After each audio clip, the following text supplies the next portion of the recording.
നമസ്കാരം.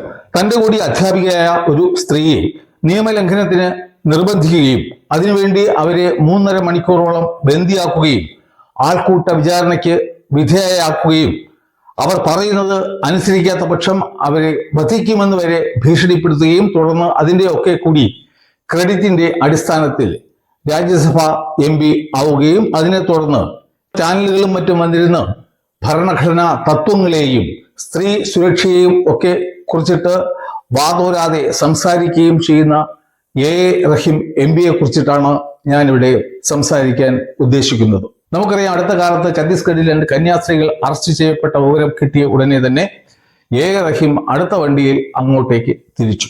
താനാണ് കന്യാസ്ത്രീകളുടെ മാത്രമല്ല ക്രിസ്തീയ സമൂഹത്തിന്റെ മൊത്തത്തിലുള്ള സംരക്ഷകൻ എന്നുള്ള ഒരു നാട്യത്തിലാണ് അദ്ദേഹം അവിടെ പ്രവർത്തിച്ചത്. അദ്ദേഹം അവിടെ എന്തിനാണ് പോയത് എന്ന് വിവേകമുള്ള മലയാളികൾക്ക് ആർക്കും തന്നെ ഇതുവരെ ബോധ്യം വന്നിട്ടില്ല. അദ്ദേഹത്തിന്റെ വാക്കും പ്രവൃത്തിയും തമ്മിൽ യാതൊരു വിധത്തിലുള്ള ബന്ധവും ഇല്ല. ബിലാസ്പൂരിലെ ജയിലിന്റെ മുമ്പിൽ നിന്നും അദ്ദേഹം മാതൃത്വത്തെക്കുറിച്ച് സംസാരിച്ചപ്പോഴാണ് എനിക്ക് അദ്ദേഹത്തെ പറ്റിയുള്ള ഒരു പഴയ കഥ ഓർമ്മ വന്നത്. അത് നിങ്ങളെ ഒന്ന് ഓർമ്മപ്പെടുത്താൻ വേണ്ടിയിട്ടാണ് ഞാൻ ഈ വീഡിയോ ചെയ്യുന്നത്. അതിനകത്ത് കിടക്കുന്ന 2 സ്ത്രീകളില്ലേ, കന്യാസ്ത്രീകൾ, ആ കന്യാസ്ത്രീകൾ ഞാൻ ചോദിക്കട്ടെ, ഏതെങ്കിലും ഒരു അമ്മയോട് ഇങ്ങനെ പെരുമാറോ? അദ്ദേഹത്തിന് ചോദ്യം കേട്ടല്ലോ. ആരെങ്കിലും സ്വന്തം അമ്മയോട് ഈ കന്യാസ്ത്രീകളോട് പെരുമാറിയത് പോലെ പെരുമാറുമോ എന്നാണ് അദ്ദേഹം ചോദിക്കുന്നത്. തീർച്ചയായും മിസ്റ്റർ റഹീം, നിങ്ങൾക്ക് അതിന് സാധിക്കും. നിങ്ങൾക്ക് അതിന് സാധിക്കുമെന്ന് നിങ്ങൾ 2017 തെളിയിച്ചിട്ടുള്ളതാണ്. ഇനി നമുക്ക് 2017 മാർച്ച് മാസം 30-ാം തീയതി റഹീമിന്റെ നേതൃത്വത്തിൽ തിരുവനന്തപുരത്ത് 3.5 മണിക്കൂറോളം നടന്ന ഒരു ക്രൂരമായ സ്ത്രീ പീഡനത്തിലേക്കും ആൾക്കൂട്ട വിചാരണയിലേക്കും പോകാം. കേരള യൂണിവേഴ്സിറ്റിയിലെ സ്റ്റുഡന്റ് സർവീസസിന്റെ ഡയറക്ടറായിരുന്ന പ്രൊഫസർ വിജയലക്ഷ്മി ആയിരുന്നു അന്നത്തെ ഈ റഹീമിന്റെ ഇര. ആ സംഭവത്തെക്കുറിച്ച് മറുനാടൻ ഷാജൻ എന്താണ് പറയുന്നതെന്ന് ശ്രദ്ധിക്കും. തിരുവനന്തപുരം ഗവൺമെന്റ് ലോ കോളേജിലെ KSU യൂണിറ്റ് പ്രസിഡന്റ് അടക്കമുള്ള പെൺകുട്ടികളെ SFIക്കാർ അതിദാരുണമായി അതിക്രൂരമായി തെരുവിലൂടെ വലിച്ചിഴച്ചു കൊണ്ടുപോകുന്നതിന്റെ ദൃശ്യങ്ങൾ മനസാക്ഷി മരവിച്ചിട്ടില്ലാത്ത എല്ലാവരെയും ആശങ്കപ്പെടുത്തിയതാണ്, സങ്കടപ്പെടുത്തിയതാണ്. SFI എന്ന പ്രസ്ഥാനം, CPIM എന്ന പ്രസ്ഥാനം എങ്ങനെയാണ് ഈ സമൂഹത്തിൽ ഒരു ഏകാധിപത്യ പ്രവണത അടിച്ചമർത്തിക്കൊണ്ടുണ്ടാക്കുന്നത് എന്നതിന് തെളിവായി മാറുന്നു. എന്നാൽ ഇത് ആദ്യത്തെ സംഭവമൊന്നുമല്ല. വിദ്യാർത്ഥികളെന്നോ വിദ്യാർത്ഥിനികളെന്നോ അധ്യാപകരെന്നോ അധ്യാപികമാരെന്നോ ഒന്നും SFIക്കും DYFIക്കുമില്ല. അങ്ങനെയൊക്കെ ചെയ്താൽ മാത്രമേ അവർ ആദരിക്കപ്പെടൂ, അവർക്ക് ജനപ്രതിനിധി എന്ന അലങ്കാരം ലഭിക്കൂ.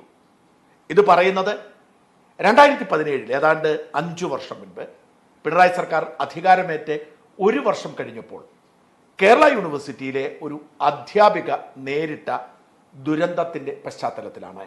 ആ അധ്യാപികയുടെ പേര് ഡോക്ടർ T വിജയലക്ഷ്മി എന്നാണ്. ഈ സംഭവത്തിന്റെ പശ്ചാത്തലത്തിൽ വിജയലക്ഷ്മി ടീച്ചർ ഒരു ഫേസ്ബുക്ക് പോസ്റ്റ് ഇട്ടിരുന്നു. അതിങ്ങനെയാണ്: വീണ്ടും SFIക്കാരുടെ ഗുണ്ടായിസത്തിൽ ഒരു പെൺകുട്ടി ഇരയായി. ഇതിന് നേതൃത്വം കൊടുത്ത നേതാവിനെ നാളെ ഒരിക്കൽ രാജ്യസഭാ സീറ്റ് കൊടുത്ത് ആദരിക്കുകയും അദ്ദേഹം മീഡിയ ചർച്ചകളിൽ വന്നിരുന്ന് സ്ത്രീ സുരക്ഷയ്ക്കായി മതിൽ പണിയുകയും ചെയ്യും. ഭരണഘടനാ അവകാശങ്ങൾ നേടിയെടുക്കാൻ അദ്ദേഹം ശക്തമായി രാജ്യസഭയിൽ പോരാടുകയും ചെയ്യും. സ്ത്രീകളുടെ ഗോഡ്സ് ഓൺ കൺട്രിയാണ് കേരളം. ഇത് ഈ അക്രമത്തിന്റെ പശ്ചാത്തലത്തിൽ മാത്രമല്ല, ഇതിന്റെ അനുബന്ധമായി DYFIയുടെ ദേശീയ പ്രസിഡന്റ് റഹീം രാജ്യസഭയിലേക്ക് തെരഞ്ഞെടുക്കപ്പെട്ടതും കാരണമാവുന്നുണ്ട്. 2017 ഈ റഹീം കേരള യൂണിവേഴ്സിറ്റിയുടെ സിൻഡിക്കേറ്റ് മെമ്പർ ആയിരുന്നു. കൂടാതെ അദ്ദേഹം ഒരു വാഴക്കുല ഡോക്ടറേറ്റിന് വേണ്ടിയുള്ള ശ്രമത്തിലും ആയിരുന്നു. അതായത് റഹീം കേരള യൂണിവേഴ്സിറ്റിയിലെ ഒരു സ്റ്റുഡന്റ് ആയിരുന്നു. ലുട്ടാപ്പിക്ക് സ്വന്തം അമ്മയായോ അധ്യാപികയായോ സഹോദരിയായോ ഒക്കെ കാണാൻ കഴിയുമായിരുന്ന ഒരു സ്ത്രീയെ അദ്ദേഹത്തിന്റെ നേതൃത്വത്തിൽ 200ഓളം വരുന്ന ഗുണ്ടകൾ ഉൾപ്പെടെയുള്ള ഒരു സംഘം അനധികൃതമായി ബന്ദിയാക്കി വയ്ക്കുകയും ആൾക്കൂട്ട വിചാരണ നടത്തുകയും ചെയ്തു. ഈ നീണ്ട മണിക്കൂറുകളിൽ അവരെ ജലപാനത്തിനോ ഒന്ന് മൂത്രമൊഴിക്കാൻ പോലുമോ ഇദ്ദേഹം അനുവദിച്ചില്ല. ഇതിനൊക്കെ അവർ എന്ത് തെറ്റാണ് ചെയ്തത്? ടീച്ചർ തന്നെ പറയുന്നത് കേൾക്കുക.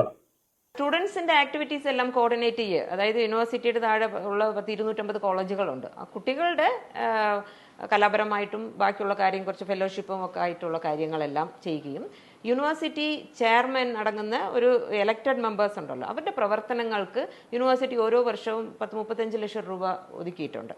ആ പൈസ എന്ന് പറയുന്നത് ഓരോ കുട്ടിയും അഡ്മിഷൻ എടുക്കുമ്പോൾ അവരുടെ അടുത്ത് നിന്ന് കളക്ട് ചെയ്യുന്ന മീൻസ് പൈസയാണത്, തുകയാണ്. അപ്പോൾ ആ തുകയെ റെഗുലറൈസ് ചെയ്ത് ഇവർ നടത്തുന്ന ഓരോ പ്രോഗ്രാമിന് വേണ്ടിയിട്ട് അത് ഡയറക്ടറുടെ പേരിൽ ഡയറക്ടറുടെ ലൈബിലിറ്റി ആയിട്ടാണ് ആ പൈസ കൊടുക്കുന്നത്. അപ്പോൾ ഇവർ ബിൽസ് ആൻഡ് വൗച്ചേഴ്സ് സെറ്റിൽ ചെയ്യണം. അത് സെറ്റിൽ ചെയ്തില്ലെങ്കിൽ എൻ്റെ ഒരിക്കലും പെൻഷൻ മേടിക്കാൻ പറ്റത്തില്ല. അതായത് നമ്മൾ ഇപ്പൊ ഇത് യൂണിവേഴ്സിറ്റി കുട്ടികൾക്ക് കൊടുക്കാനുള്ള കാശാണ്. അപ്പൊ അതിന് എന്തായാലും തടസ്സം ഉണ്ടായിരുന്നത്? അതിന് തടസ്സം ഒന്നുമില്ല. എനിക്ക് മുമ്പ് അവിടെ ഡയറക്ടറായിട്ട് ഇരുന്ന പലരും ഇതുവരെ പെൻഷൻ മേടിച്ചിട്ടില്ല. 30 ലക്ഷം രൂപ അനുവദിക്കേണ്ടിയിരുന്നിടത്ത് 22.5 ലക്ഷം രൂപ ആൾറെഡി അനുവദിച്ചിരുന്നു. അതിനെ സംബന്ധിക്കുന്ന ബില്ലുകളോ വൗച്ചറുകളോ ഒന്നും തന്നെ ഹാജരാക്കി ആ തുക റെഗുലറൈസ് ചെയ്തിരുന്നില്ല. അത്തരത്തിലാണ് ഈ യൂണിവേഴ്സിറ്റി യൂണിയൻ കലോത്സവം അടുത്ത് വന്നത്. അതിനുവേണ്ടി ബാക്കി 7 ലക്ഷം രൂപ കൂടി യൂണിവേഴ്സിറ്റി യൂണിയൻ ആവശ്യപ്പെട്ടപ്പോൾ ഈ ടീച്ചർ ആ കാലത്ത് ഇറങ്ങിയ ഒരു ഓർഡറിനെ കുറിച്ചിട്ട് അവരോട് പറഞ്ഞു. അതായത് അതുവരെയുള്ള തുകകൾ റെഗുലറൈസ് ചെയ്തതിനു ശേഷം മാത്രമേ ബാക്കിയുള്ള തുക അനുവദിക്കാൻ പാടുള്ളൂ എന്നായിരുന്നു ആ ഉത്തരവ്. എന്നിട്ടും ടീച്ചർ സ്വന്തം റിസ്കിൽ ബാക്കി 7 ലക്ഷം രൂപ കൂടി കൊടുക്കാനുള്ള ഒരു അണ്ടർടേക്കിംഗ് തയ്യാറാക്കി അത് ഒപ്പിടാനായി വച്ചിരിക്കുകയായിരുന്നു. ചോദിക്കുന്നതിന് ഒരു മര്യാദ ഞാൻ പറയുന്നു അവരുടെ അടുത്ത്. ഞാൻ താഴെ എഴുതി വെച്ചിട്ടുണ്ട്, നിങ്ങൾക്ക് ഇതിന്റെ ഒന്നും ആവശ്യമില്ല. താഴെ ഞാൻ ഞാൻ അവിടെ ഒരു ഒപ്പിട്ടാൽ മാത്രം മതി. അത് ശ്രദ്ധിക്കാനോ അവർ കേൾക്കാനോ ഒന്നും താല്പര്യപ്പെടുന്നില്ല. എന്നെ പേടിപ്പിച്ച് അവിടെ നിന്ന് ഞാൻ തന്നെ സ്വയം റിസൈൻ ചെയ്ത് പോകണം. അതായിരുന്നു അവരുടെ ആവശ്യം. പദവിന്ന് എന്നെ അവിടെ നിന്ന് മാറ്റണം. അതിന് തക്കതായ കാരണങ്ങളുണ്ട്. അവിടെ സ്റ്റുഡൻറ് സർവീസസിന്റെ ഡിപ്പാർട്ട്മെന്റ് അറിയാലോ, PMGയുടെ വലിയ ബിൽഡിംഗ്. അത് അവരുടെ സ്വന്തം ഇഷ്ടത്തിന് ഉപയോഗിച്ചുകൊണ്ടിരുന്നു. അവിടുത്തെ അതിന് ഞാൻ കുറെ റെഗുലറൈസ് ചെയ്തു. അവരുടെ AC കളൊക്കെ അങ്ങനെയായിരുന്നു. അതൊക്കെ ഞാൻ കുറെ കൺട്രോൾ ചെയ്ത് അതിന് ഫീസ് വാങ്ങിക്കാതെ അവർ പ്രോഗ്രാം ചെയ്യുമായിരുന്നു. അതിനെല്ലാം ഫീസൊക്കെ വാങ്ങിക്കണം. യൂണിവേഴ്സിറ്റിയുടെ ഒരു അസറ്റ് അല്ലേ, അപ്പോൾ അതിനെ കൃത്യമായിട്ട് ചെയ്യണം എന്നുള്ള റെഗുലറൈസ് ചെയ്തപ്പോൾ എന്നെ അവിടെ നിന്ന് മാറ്റണം. അതിനു വേണ്ടിയാണ് ഇവരിത് ചെയ്തത്. അന്ന് ഏതോ ഒരു വിഷയം ചർച്ച ചെയ്യാൻ വേണ്ടി അവർ പ്രോ വൈസ് ചാൻസലറുടെ ഓഫീസിൽ ചെന്ന സമയത്താണ് അവർക്ക് ഈ ലുട്ടാപ്പിയുടെ നേതൃത്വത്തിലുള്ള അതിക്രൂരമായ പീഡനം നേരിടേണ്ടി വന്നത്. അതിനെ സംബന്ധിച്ച് ടീച്ചർ തന്നെ എന്താണ് പറയുന്നത് എന്ന് നമുക്ക് കാണാം. യൂണിവേഴ്സിറ്റിയിൽ ഞാൻ PVCയുടെ റൂമിൽ പോയപ്പോൾ ഇവർ വളരെ കരുതി കൂട്ടി 200 SFIക്കാർ വരികയും എന്നെ അവിടെ PVC റൂമിൽ പിടിച്ചിരുത്തുകയും ഗേൾസിനെ തന്നെ കൊണ്ടുവന്ന് എന്നെ ചുറ്റിലും ഇരുത്തിയിട്ട് ഒന്ന് ചിന്തിക്കാൻ പോലെ ആ നിമിഷം ഞാൻ എൻ്റെ ജീവിതത്തിൽ ഏറ്റവും ആലോചിക്കാൻ ആഗ്രഹിക്കാത്ത ഒരു നിമിഷമാണ്. 3 മണിക്കൂർ ഇങ്ങനെ കുത്തി ഇരുത്തി ചുറ്റിലും പിള്ളേർ മുടിയെ പിടിച്ച് വലിക്കുകയും സൂചി കൊണ്ട് കുത്തുകയും പേന കൊണ്ട് കുത്തുകയും കാതിൽ ഉറക്ക തെറി വിളിക്കുക. ഇതൊക്കെ കേൾക്കുന്ന പോലെ അല്ല. ഒരു ഭയങ്കര വയലൻ്റ് ആയിട്ടുള്ള മോബ് ചുറ്റിലും ഇരിക്കുക. 10, 30, 40 പെൺകുട്ടികൾ എന്നെ ചുറ്റിൽ നിന്ന് തെറി വിളിക്കുക. പിള്ളേർ പോലും മീൻസ് പെൺപിള്ളേരെന്ന് വെച്ചാൽ പഠിക്കുന്ന കുട്ടികളല്ല. മുട്ടത്തര അഞ്ചു എന്നൊക്കെ പറഞ്ഞാൽ അവരുടെ ഒരു വാർഡ് മെമ്പറാണ്. അവർ ഒരു ഗുണ്ടയായിട്ട് കൊണ്ട് നടക്കുന്ന ഒരു കുട്ടിയാണ്. അവരൊക്കെ എന്നെ പറഞ്ഞത് എൻ്റെ ജീവിതത്തിൽ ഞാൻ ഇത്രയും തെറി കേട്ടിട്ടില്ല. അതും ഈ ഇയർ ഡ്രമ്മിൽ വന്ന് ഉറക്ക തെറി വിളിക്കുക. PVC ഉണ്ടോ? ഇല്ല. PVC തൊട്ടപ്പുറത്തെ ഒരുപ്പുണ്ട്. അദ്ദേഹത്തിനെ വിരട്ടി നിർത്തിയിരിക്കുകയാണ്. ഇടയ്ക്ക് പോലീസുകാർ 2 സെക്യൂരിറ്റി ഒക്കെ വന്നപ്പോൾ ഇന്ന് നമ്മുടെ ബഹുമാനപ്പെട്ട രാജ്യസഭ അംഗമാവാൻ പോകുന്ന റഹീം ഓടിച്ച് അവരെ കടന്നു പൊക്കോളം എന്ന് പറഞ്ഞു തെറി വിളിച്ചാണ്. അദ്ദേഹമാണ് ലീഡ് ചെയ്ത് കൊണ്ടുവന്നതും എന്നെ കുറേ ഭീഷണിപ്പെടുത്തി. ഇനി ഈ പോസ്റ്റ് എന്ന് പറഞ്ഞിട്ട് അങ്ങോട്ട് വന്നിട്ടുണ്ടെങ്കിൽ കൊന്നു കളയുമെന്ന് പറഞ്ഞു എൻ്റെ മുഖത്ത് റഹീം പറഞ്ഞു. അദ്ദേഹം പറയാ, ഡയറക്ടർ എന്ന് പറഞ്ഞാൽ ആരെന്നാ വിചാരം? വെറും ശിപ്പായാണ്. താൻ എന്ത് വിചാരിച്ചിരിക്കുന്നത്? താനൊരു സ്ത്രീ ആയിപ്പോയി, ഇല്ലെങ്കിൽ കൊന്നു കളഞ്ഞാനെ. ഇനി മേലെ ആ പോസ്റ്റ് ഡയറക്ടറാണെന്ന് പറഞ്ഞ് ആ പ്രദേശത്ത് കണ്ടുപോയാൽ ജീവനോടെ വെച്ചേക്കത്തില്ല. ഇത്രയും പേരുടെ മുമ്പ് വെച്ച് എനിക്കിതൊക്കെ ഒരു പുതിയ അനുഭവമാണ്. എനിക്കതിൽ ഏറ്റവും സങ്കടം തോന്നിയത് ആ ചെയർമാൻ എന്ന് പറയുന്ന അഷിത, ആ കുട്ടി എൻ്റെ കൂടെ വലിയ സുഹൃത്തായിരുന്നു. എനിക്ക് പെൺകുട്ടികളില്ല, അപ്പോൾ എനിക്ക് ഭയങ്കര ഇഷ്ടമാണ് പെൺകുട്ടികളെ. ഞാനൊരു വിമൻ എംപവർമെന്റ് ട്രെയിനറും കൂടിയാണ്. എല്ലായിടത്തും കേരളത്തിൽ അങ്ങറ്റും ഇങ്ങറ്റും ഞാൻ ട്രെയിൻ ചെയ്യാൻ പോകുന്ന ആളാണ്. അപ്പോൾ ഈ കുട്ടിയൊക്കെ ഒരു ലീഡർഷിപ്പിൽ വന്നപ്പോൾ എനിക്ക് വലിയ സന്തോഷമാണ്. ഏഷ്യാനെറ്റിൻ്റെ ഒരു വീഡിയോ ഉണ്ടായിരുന്നു, സാർ കണ്ടു കാണുന്നു, ആ സമയത്തുള്ളൊരു. അതിൻ്റെ അവസാന ഭാഗം അഷിത സംസാരിക്കുന്നുണ്ട്. ആ കുട്ടിക്ക് ഇതൊരു ഒരു ഹറാസ്മെൻ്റ് ആണ്, അല്ലെങ്കിൽ വേറൊരു വ്യക്തിയുടെ അവകാശങ്ങളെ ലംഘിക്കുകയാണെന്ന് പോലും അറിയത്തില്ല. അവർ പറയാം ഇത് ഞങ്ങളുടെ ഒരു സമര രീതിയാണ്. ആ വീഡിയോ കണ്ടാൽ അറിയാം, ചുറ്റിലും ഇരുന്ന് പാട്ടും കൂത്തും എന്നെ തെറി വിളിക്കുന്നതൊക്കെ അതിനകത്ത് അവർ തന്നെ പറയുന്നുണ്ട്. അതാണ് അവരുടെ സമര രീതി. ഒരാളെ വെച്ച് 3-4 മണിക്കൂർ ഇരുന്ന് ഉപദ്രവിച്ച് തെറി വിളിച്ച് അവരെ അങ്ങറ്റം ഒരു മനക്കെട്ടി ഇല്ലാത്തവരാണെങ്കിൽ ആത്മഹത്യ ചെയ്തേനെ. അങ്ങനെയൊക്കെ ചെയ്യുന്നു, അത്രയും ഹരാസ് ചെയ്ത് ചീത്ത വിളിച്ച് പോകുമ്പോ തലയിൽ ഇടിച്ചിട്ടൊക്കെയാണ് പോയത്. ഈ റഹീം വ്യക്തിപരമായി തന്നെ ചീത്ത വിളിച്ചോ ഈ ഒരു വിഷയ സമയത്ത്? എത്ര പ്രാവശ്യം ചീത്ത വിളിച്ച്. അദ്ദേഹം എന്നെ മാത്രമല്ല ചീത്ത വിളിച്ച്, യൂണിവേഴ്സിറ്റിയിലിരുന്ന ജെയർ ഞാൻ കണ്ടുകൊണ്ടിരിക്കുമ്പോൾ തന്നെ താൻ, നീ, അവൻ, ഇവൻ, ഇങ്ങനെയൊക്കെയാണ് അദ്ദേഹത്തിന്റെ ഭാഷ. അങ്ങനെയാണ് വിളിക്കുന്നത് ചീത്ത. അതുകൊണ്ടായിരിക്കും ഇപ്പൊ രാജ്യസഭയെ കൊടുത്തതല്ലേ? അതുകൊണ്ടായിരിക്കും, അത് ഒരുപക്ഷെ അതായിരിക്കും അദ്ദേഹത്തിന്റെ ഒരു അധിക യോഗ്യത മറ്റുള്ളവർക്കില്ല. പക്ഷെ നമ്മൾ ഒരിക്കലും ഒരു അധ്യാപികയെ പോയിട്ട് ഇതുപോലെ മുഖത്ത് നോക്കി ചീത്ത വിളിക്കുക, തെറി വിളിക്കുക. ആ സമയത്ത് അദ്ദേഹം സിൻഡിക്കേറ്റ് മെമ്പർ ആണെങ്കിൽ പോലും അവിടുത്തെ റിസർച്ച് സ്കോളറാണ്, ഹീസ് എ സ്റ്റുഡൻറ്. ഞാനൊരു ടീച്ചറല്ലേ, എന്റെ മുഖത്ത് നോക്കി ഇങ്ങനെ തെറി വിളിക്കുക എന്നൊക്കെ പറയും. ഞാൻ അന്തം വിട്ടുപോയി. അവരുടെ ആവശ്യം കാശ് തരിക. അപ്പോൾ അതായിരുന്നു അന്ന് 3.5 മണിക്കൂർ നടന്ന പീഡനത്തിന്റെ രത്നച്ചുരുക്കം. ഛത്തീസ്ഗഡിൽ ചെന്നപ്പോൾ ലുട്ടാപ്പിയെ ഏറ്റവും കൂടുതൽ വേദനിപ്പിച്ച ഒരു കാര്യം അദ്ദേഹം പറയുന്നത് കാണുക. അവർ തൊഴുകൈകളോടെ സഖാവ് വൃന്ദയോടും ഞങ്ങളോടും ചോദിച്ചത് എന്താണ്? ഞങ്ങൾ ഇന്ത്യക്കാരല്ലേ എന്നാണ്. ബഹുമാനപ്പെട്ട കന്യാസ്ത്രീകളെക്കാൾ ഭീകരമായ ഒരു അവസ്ഥയിലായിരുന്നു നമ്മുടെ ഈ ടീച്ചർ. കാരണം ഒന്നുമല്ലെങ്കിൽ കന്യാസ്ത്രീകൾ കുറ്റാരോപിതർ ആയിരുന്നു. ഇവിടെ ഈ വിജയലക്ഷ്മി ടീച്ചർക്കെതിരെ യാതൊരു വിധത്തിലും ഉള്ള കുറ്റം നിലനിന്നിരുന്നില്ല.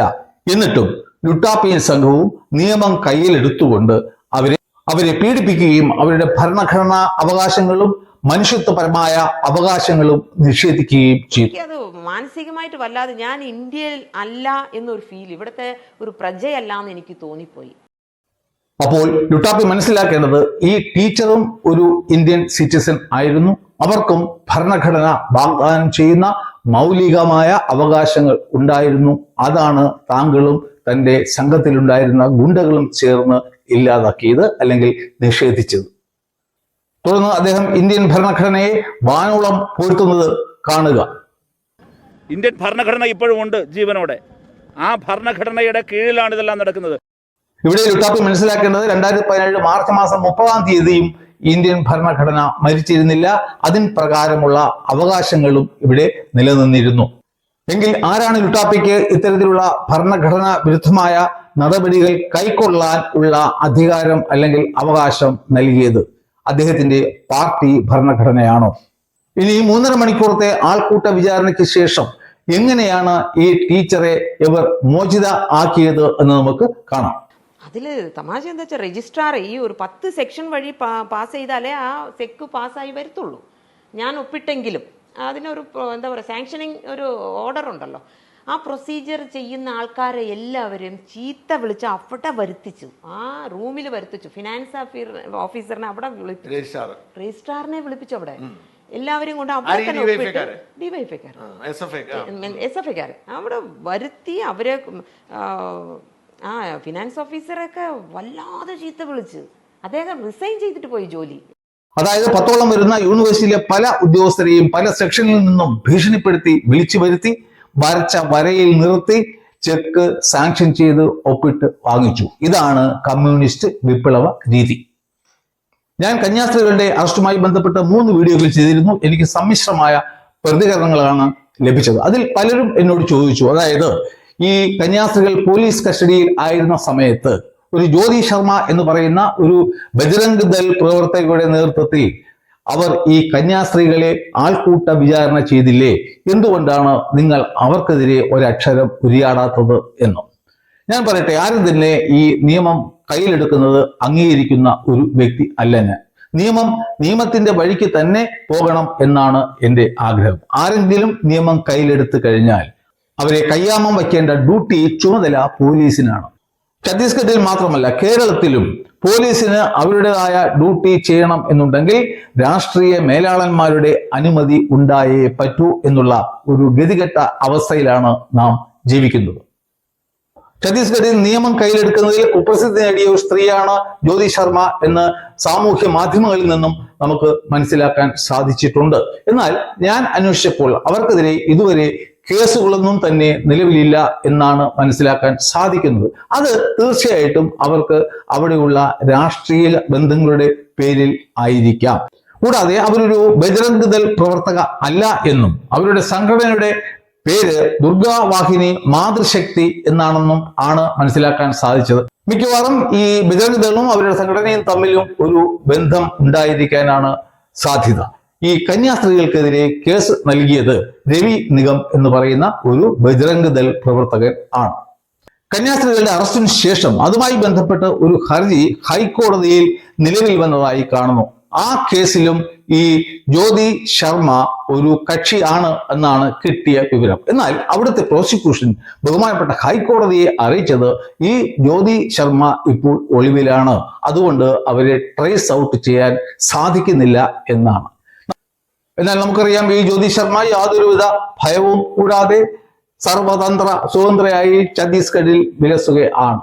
അത്തരത്തിലുള്ള ഒരു കക്ഷിയെ ന്യായീകരിക്കേണ്ട യാതൊരു ആവശ്യവും എനിക്കില്ല.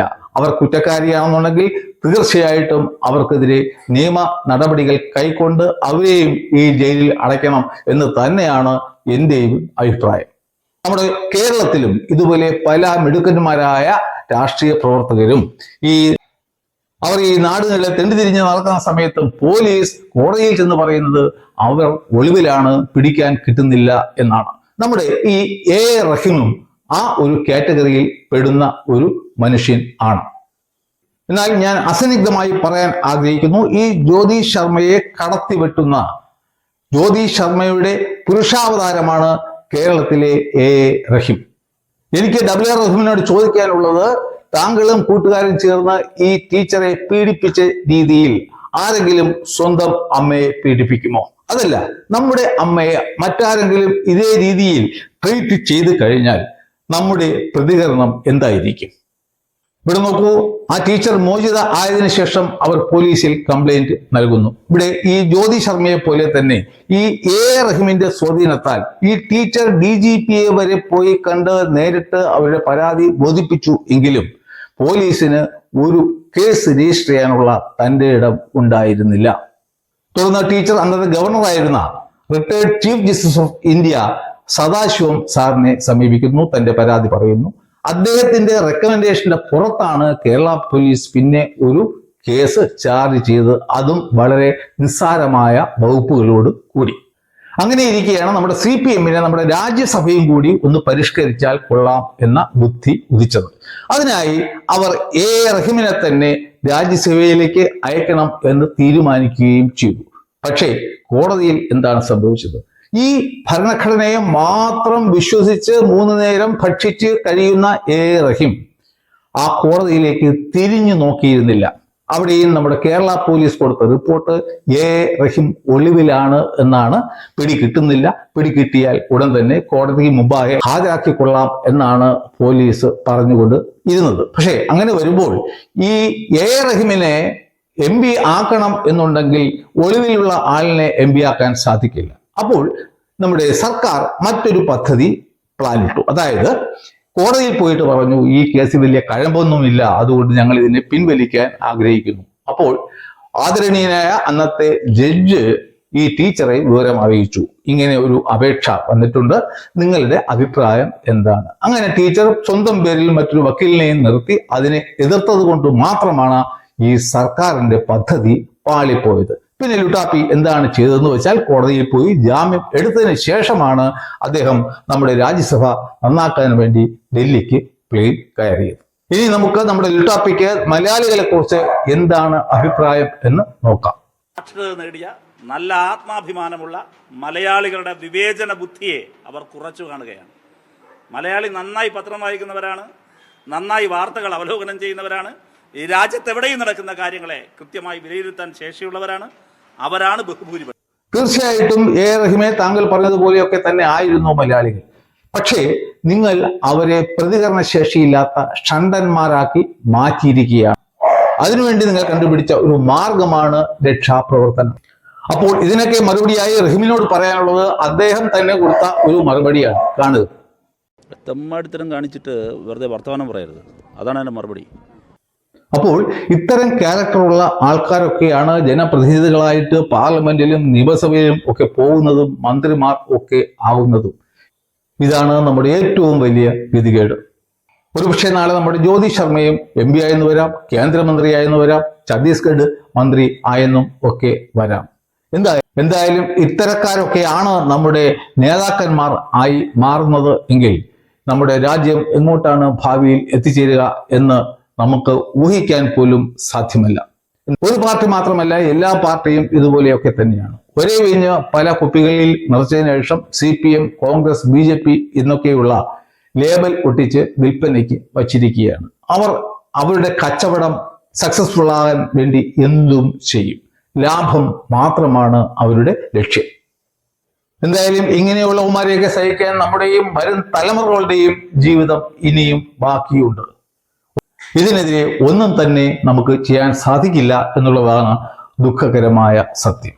അടുത്ത വീഡിയോയിൽ വീണ്ടും കാണുന്നതുവരെ നന്ദി, നമസ്കാരം.